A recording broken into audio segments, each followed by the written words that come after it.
This is Thursday, and on Thursday, tonight, we have Q&As, and I'm going to talk about how to, our new pattern, 616 Across Blouse, show you how to mix knits and wovens. So I thought I would do that with the coolest of colors. These are all olive greens, or related, and they're all $14.99 today.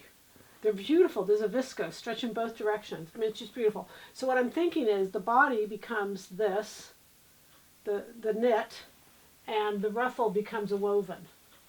Wouldn't that be beautiful? Anyway, I'm going to show you tonight. We're going to, like I said, we're going to play with different options. Now, this is an olive that is 100% cotton, and it's a knit. It's got a micro ribbing in there. It's beautiful.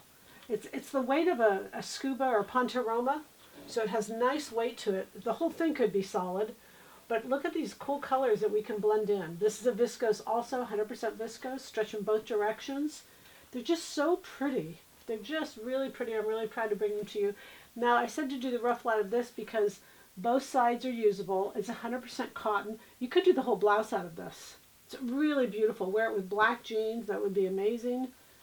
And olive is just such a beautiful color. But this is a woven. It's light. It's pretty. It's just really a great fabric for that blouse. And then, again, this is fun. It would be fun to do the body and then put the ruffle in there just as a kind of a focal point. Very much a focal point. Isn't that beautiful? Again, knit body. But even if it's for a different project, no worries. I put this black in because it's such a great black. It'd be great for a pair of pants. Or it's textured. It has stretch in both directions. It's a cotton poly. There's not a lot of it, but it is a great black. You know, I only buy great blacks. Just know that. You know, if I'm going to buy black, it's got to be great. The goal is happy sewing. See you tonight from Silhouette Patterns.